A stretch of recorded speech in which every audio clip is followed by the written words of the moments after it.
Malta hija l-mistħija tad-dinja. Hekk il-kap tal-Oppożizzjoni Adrian Delija iddeskriva lil pajjiżna meta kienet jindirizza lil partitari nazzjonalisti fil-Gazin Nazzjonalista taż-Żejtun. Il-gvern tagħna illi jiftaħar illi aħna lejra tad-dinja qed insiru il-mistħija ta' kulħadd.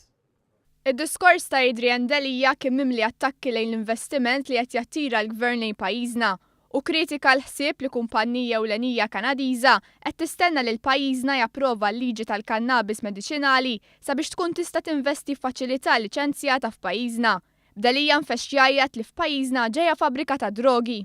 Il-fabbriki ta' droga tiġa taf lil min ħaddihom, tiġa iddikjarajt ma' min ftemt, tiġa ħatamel liġi speċifika biex tagħti xi ħaġa il xi ħadd. Kritika wkoll l-investiment fil-qasam tas-saħħa u qal li t-tnejn se jmur jiġġieled il-qorti kontra dan l-investiment.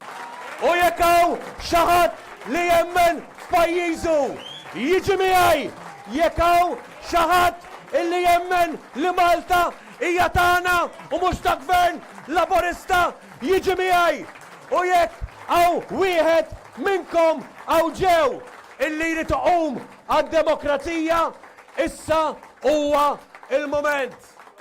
Però jien nassikurakom illi anka jekk ma jiġi ħadd jien ħammur xorta sal-aħħar ġurnata, sal-aħħar nifs dak li huwa tagħna rridu niġġieldu biex neħduh lura flimkien. Intant id-deputat nazzjonalista Mario Gallia ikkundanna lil gvern għax art f'Bulebel kienet ikkunsidrata biex tkun estiża żona industrijali. Gallia qal li lesti niżżel lin-nies fit-toroq jipprotestaw u jorqdu barra. Iżda li naqas milli jgħid Mario Gallia kien li kien il-kelliem tal-Partit Nazzjonalista għall-Ambjent Jason Azzopardi li meta taħt gvern nazzjonalista kien politikament responsabbli għadda art f'Bulebel lil Malta Industrial Parks, dan biex tintuża għal żvilupp ta' fabbriki. Irridu nittrattaw b'dal mod u biex toħodha l-ewwel trid tgħaddi minn fuq il-gaveb fuqna għax se nkunu hemm hekk hemm bżonn nikkampjaw hemm u mhux se nħalluk toħodha akkosta kollox. Miju naqat ukoll Adrian Delija. Aħna maħna ħanċedu qatt.